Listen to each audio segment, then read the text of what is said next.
Yeah, my name is Mark Andryczyk. I teach Ukrainian Literature at Columbia University, and I also administer the Ukrainian Studies program there. Been doing that for the past 9 years. In 2012, my book, The Intellectual as Hero in 1990s Ukrainian Fiction, was published by University of Toronto Press, and 2 years later, Ukrainian edition of that book was published in Lviv in Ukraine. I spent a lot of the 1990s in Ukraine working on various projects, and was really interested in what was being published there, literature, what was coming out, and it was kind of a crazy time because a lot of the books that were coming out, the publishing industry was in shambles after the fall of the Soviet Union, structurally and financially. So not too many books were being published, or single author books, but a lot of journals were important, like Suchasnost and Chetver, and anthologies, and oftentimes you'd hear this new literature read at various performances, and it was based mostly in Western Ukraine, in Lviv then, but also in Kyiv. So I was getting access to all this literature, and it was really exciting because it was obviously a very unstable but exciting time in Ukraine, and this literature was capturing that energy. And I noticed that a lot of the best works, the ones that were the most interesting, were actually featuring Ukrainian intellectuals as chief protagonists, as the main characters. And I figured that this is happening for a reason, and I decided to give it a serious look. And then when I did my PhD at the University of Toronto, that's what I chose as my dissertation topic. And the book is I transformed that later into the book.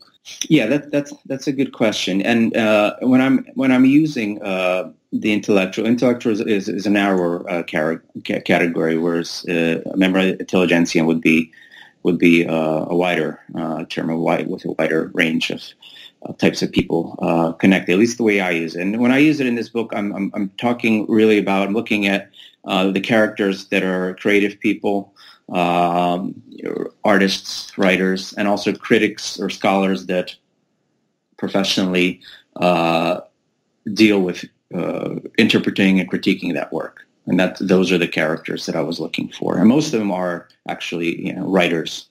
So when I use intellectual, that's what I had in mind.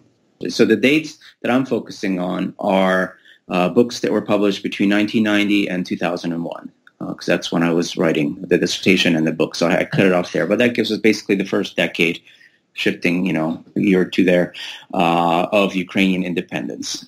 So again, looking at books that were written and published at that time as far as dates. But the way the book is structured, it's not structured chronologically or anything. It's broken up into. There's two things going on. There's three major sections to the book, which I refer to as Euphoria, Chaos, and Community. That's the three, and those are the three main parts of the book. Within that structure, there is also a breakdown of new prototypes of the Ukrainian intellectual in this literature. And there are three new prototypes that I found to be the most common in this literature. And those are the swashbuckling performer, the ambassador to the West, and the sick soul. So that's basically the structure of the book. What I set out to do with the book was to see how these intellectuals were depicted in these new works, and what kind of new prototypes there would be. And these are the three that I found. But I also want to see what Ukrainian literature was doing in its first decade of independence. And this is very exciting because you had the first free generation of writers. They could write freely in Ukraine, and there was great energy put into this. I mean, it had been a really long time since somebody in Ukraine could freely write and publish whatever they wanted. Hard to believe now, possibly, but at the time it was very interesting, and it was very much tied in with previous the Soviet underground, who nurtured this young generation. Then when the 90s came, these were the writers that were going to do this. So I wanted to see what were the tendencies, what were the challenges, what were the conflicts, and how these writers addressed it. And so looking at these characters, these protagonist intellectuals, and looking to see what this literature is doing, in a sense, it was quite intertwined. And what I ended up finding out with these two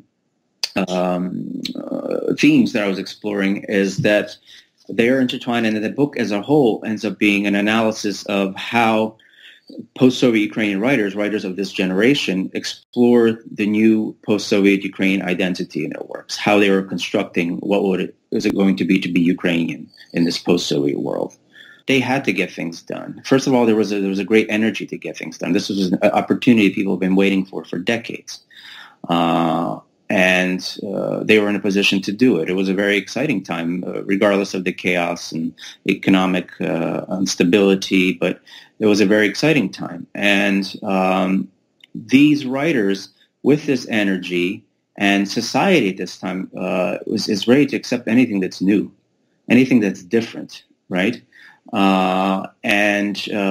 These are the people that are presenting this because they had been, in the years of the Soviet Union, connected to ideas and grassroots movements that were independent of the system.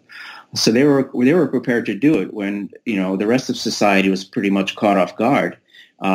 This had been nurtured by that Soviet Ukrainian cultural underground that I mentioned, the generations of the 70s especially, but also the contributions of the 60s. And these people were reading books that were not necessarily allowed to be written. So they were prepared and to do something when the opportunity came. The writers are quite different. I focus on 7 writers. So in that time period in Ukraine, there were 7 writers who had these intellectuals as protagonists in their prose works. And those writers are Oksana Zabuzhko, Yuri Izdryk, Volodymyr Dibrova, Yuri Gudz, Kostyantin Moskalets, Yuri Andrukhovich, and Yevheniya Kononenko. And I looked at the works, again, where they featured such protagonists.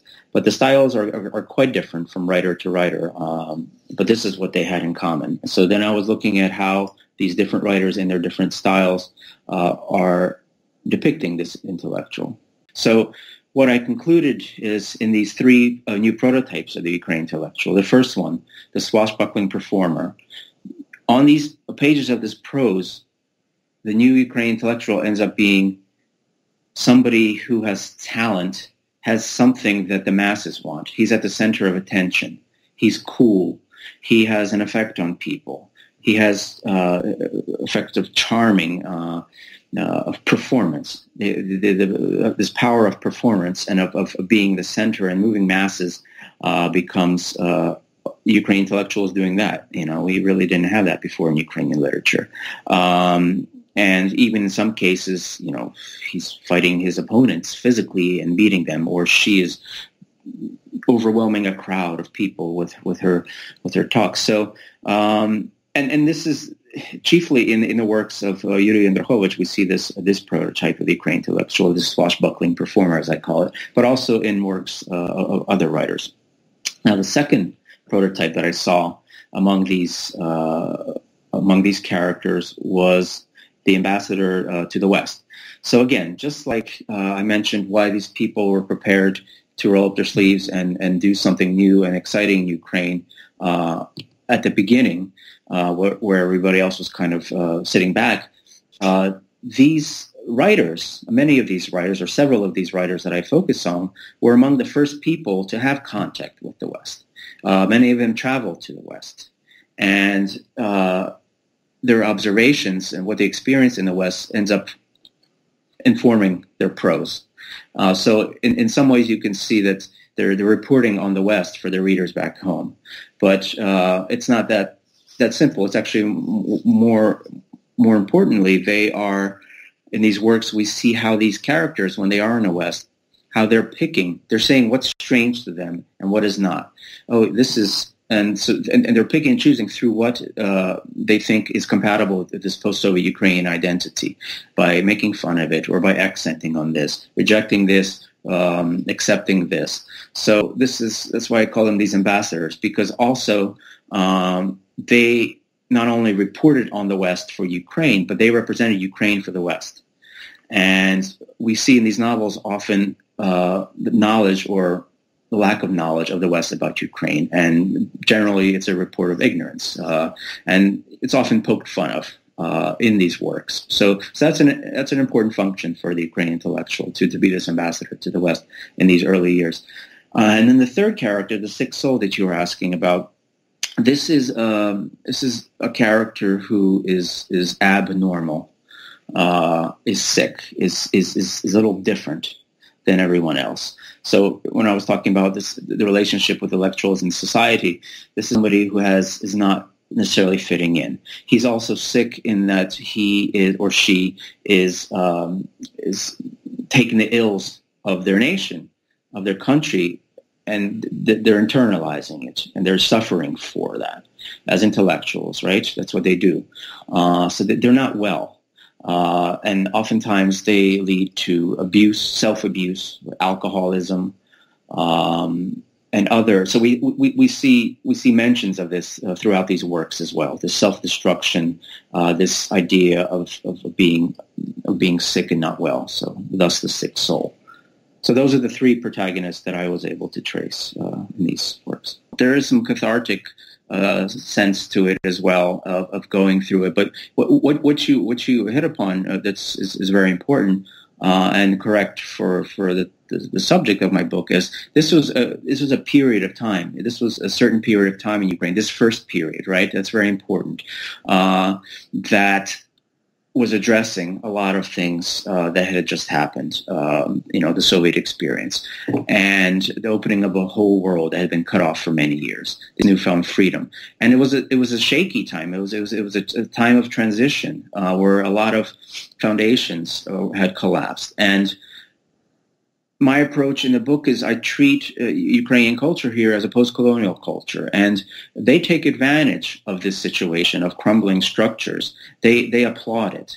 They destroy it themselves. I mean, the first part of my book this tendency that I discovered, Euphoria. It's euphoric deconstruction, and they're doing this. They're adopting many tenets of postmodernism to do this. They're deconstructing the idea of a text. They're deconstructing the idea of the author and narrative having authority. The idea of truth is being deconstructed. Language, Ukrainian language in special, and the metaphysical sense of the Ukrainian language, they're deconstructing that. All these inherited myths and colonial paradigms are being just torn apart at the first opportunity to do this. And this needed to be done, and this was the time to do it.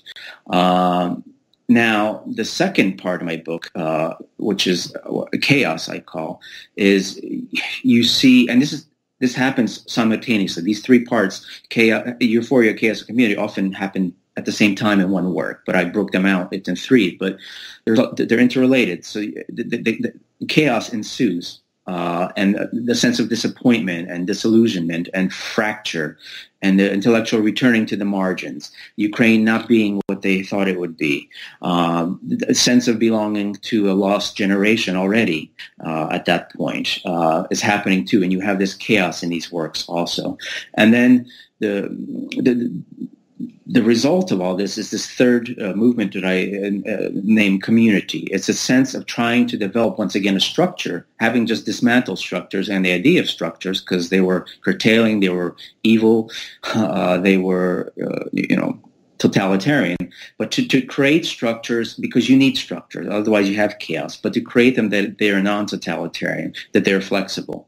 And I see them as within these literary works, oftentimes different authors are referencing one another. They're referencing one another's works. They're referencing by name. They're also referencing older Ukrainian writers who they want to be as part of this structure. So these three things are happening, at the same time, intertwined, coexisted, and conflicting. And in fact, the prose, this prose that I analyze, is an arena of contradictions. A battle between freedom and structure is being waged, and in search of a balance that's going to be compatible with this new post-Soviet Ukrainian identity.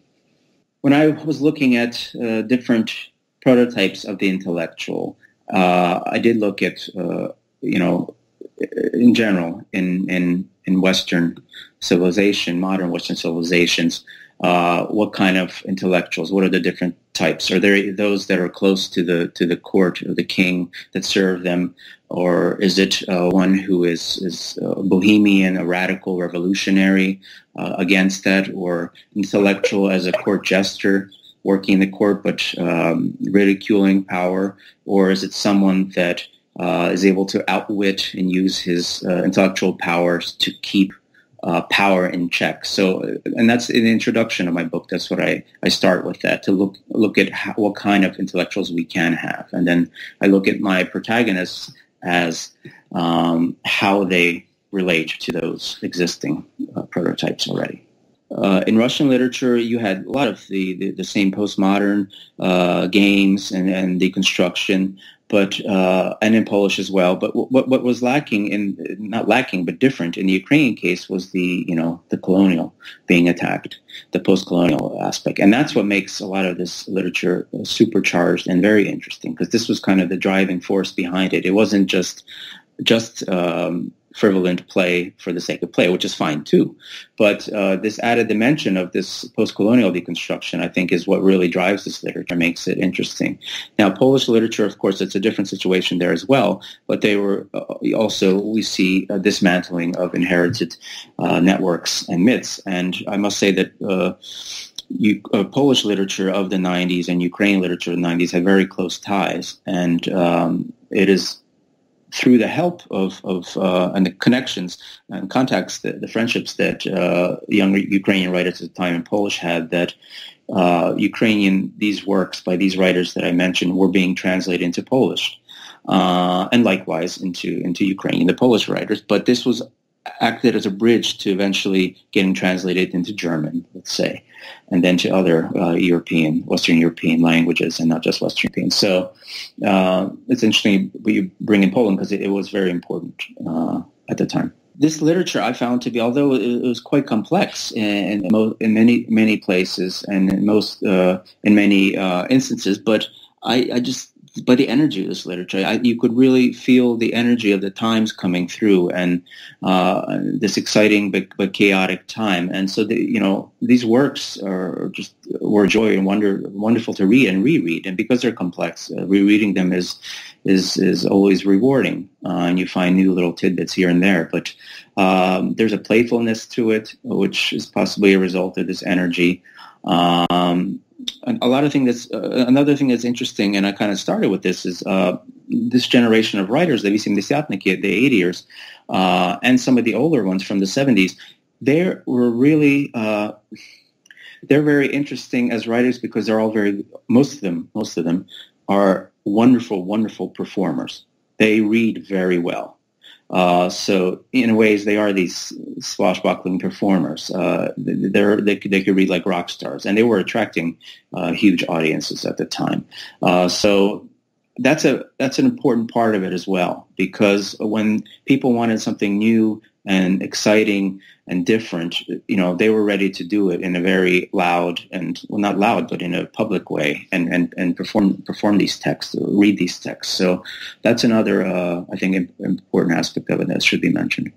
But it's also performance, also interesting, and I've written articles about this. But it's an interesting time also in Ukraine, because with some of these writers, you had a lot of interplay with musicians, and a lot of interplay with visual artists. And there was a synthesis of the arts. Again, this kind of has its roots in the Soviet underground, where there existed parallel, unofficial communities of art that had clandestine meetings that would share music, stories, paintings. So they were used to doing this. And thus, like we talked already, they were ready to take the lead when the opportunity presented itself. So this interplay among the arts, and obviously in visual, but especially music, was very important also in getting this literature out. And in particular, I'm referring to the writers of the Bubabu. It's Victor Nebrak, Yevheniya, and Yuri Andrukhovich. At the beginning, Andrukhovich was the only one writing prose, and he's in this book. He's focused on this book. But, you had a lot of rock bands in the 90s writing songs to poems by these three writers. And Andrukhovich also wrote poetry. He started writing poetry. And So that adds also to the performative aspect. And I'd like to mention also the visual art, because you had revolution in visual arts too, that coming in from the underground. And I'm very happy that the cover of my book is a wonderful artist from Lviv, Yurko Koch, and I'm very grateful to him for letting me use his painting for the cover of my book. Yurko Koch was a bit older than this generation of writers, but so he was connected with older generations of underground Ukrainian culture. And the painting, I picked it for several reasons. One reason is that it was painted in 1990, so it kind of fits with 1990s on the cover of the book. Two, it's by Yurko Koch, who is a very as an author that's been very, very closely tied to literature and this literature. He's designed books for a lot of these writers. He created posters for some of the festivals they performed at. Also very well read and connected to literature person. So that's important too. But and the cover itself, you look in detail. The title of the painting is "Thus Spoke the Instructor." So it harkens to Nietzsche, which was being, very popular now because it had been shunned for many, many years. So that's a play on that. But finally, why I picked this, because the building that is in the background of this cover of this painting is a existing building in Lviv. It looks very different now. It used to be a building where people would bring empty bottles for recycling. And it's a very strange little building with one little window or two little windows. It's now a dental office, I believe. But across the street from this building was a cafe where a lot of these writers in the late 80s and 90s would hang out. So this would be the building they would be looking at, possibly while thinking, something that would eventually go into one of the works that I analyzed it. So I thought it was the perfect cover for the book. That's one of the things that made the literature so exciting, energized, and fun to read. You have slang is being used widely in these words, which we didn't often see in Ukrainian literature up to this time. Profanities are used, and not just in language, but scenes of sex are openly or discussed, and which was also new for Ukrainian literature at the time, and scandalous, which often added to the notoriety, of course. But the language is fresh; it's new. There is the Ukrainian language in general, and the Ukrainian language in particular is very much focused on. And this sanctity of the Ukrainian language, this metaphysical presence of it, this moral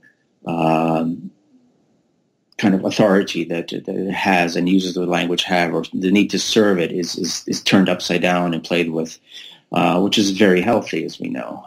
And this needed to be done as well. I mean, again, this was scandalous. A lot of people didn't like it, but these men and women decided that this needed to be done. So the language very much very current in that sense, and very different than what had previously been written in many cases. I'm happy to say that when I started writing this as a dissertation first, and then transforming it into a monograph, not much of this was translated into English.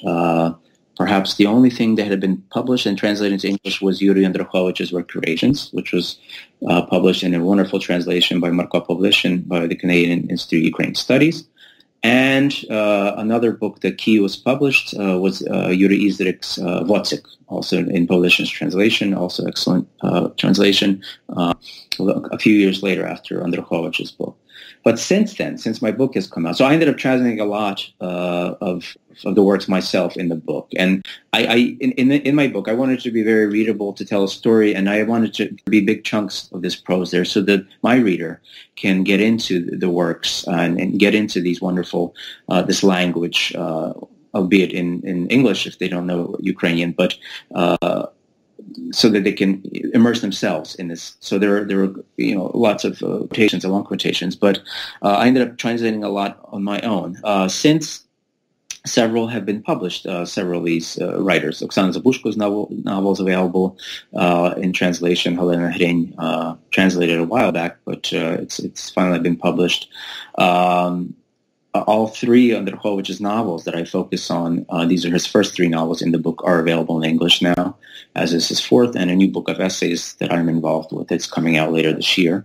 So a lot of these works, Konstantin Moskaletz's Winter in Review, my wife and I translated, and it's on the wonderful journal edited by Maxim Tarnowski called Ukrainian Literature. It's an online journal, so the whole prose work there is available in translation. So, and many others, and many works in contemporary Ukrainian literature that I don't focus on because my focus here is pretty narrow as far as these characters. But there have been many translations that have come out in the last 10 years, which is great. What do I recommend reading? Again, all the ones I mentioned so far, they're available in English. Zabuzhko, Andrukhovych, Moskaleць, Serhii Zhadan has got several books, 2 books I think out already in English, plus it's poetry, and another one on its way. I mean, they're wonderful. There are many wonderful texts and poetry as well, not just prose. I can take this opportunity to say that also in the fall, in addition to the book of Andrukhovych essays in English that's coming out and also being published by University of Toronto Press, my publisher, so happy to be connected with Toronto again, is Academic Studies Press is publishing an anthology of contemporary Ukrainian literature in English. I'm editing and compiling it, and it's based on authors that I have been bringing to the United States, to Columbia University, and to our partners, the Kennan Institute in Washington. They co-sponsored the series, the Contemporary Ukrainian Literature series. And the texts that we've used, that these authors have read in New York and in Washington, I've compiled them, and it's coming out as an anthology in November. So I highly recommend that. And many, but not all the authors I focus on in my book are in that anthology. I did also want to mention, you won't have an image of it, but the Ukrainian version of my book, which came out a couple of years after my monograph came out, is also wonderfully designed. And at this era of festivals that engulfed Ukraine in the late 80s and early 90s, where you had these mass actions where literature centered it, there was wonderful visual art that accompanied and announced, in fact, such gatherings. And what my publisher, Nevi Vasil Gabor, decided to do for the Ukrainian edition was to ask writers such as Yurko Koch and Volodko Kaufman and Volodko Kostirko, who worked at these festivals designing posters, to contribute their works from that time in designing the book. So you have a really exciting, because it's not only discussing literature from the 90s, but it's also kind of almost like an album of the visual art from this time, which I think was a good idea. I don't know if you can see it here, but this is the Ukrainian edition, and inner sleeves are like this. So you have some of these writers that appeared in these wonderful caricatures, and then posters throughout. So it's kind of neat. So if anybody reads Ukrainian and interested in having that, you also have kind of a catalog of things that you may have seen at these festivals. Wonderful. Thanks, Bill. It's great to see you. All right. Bye.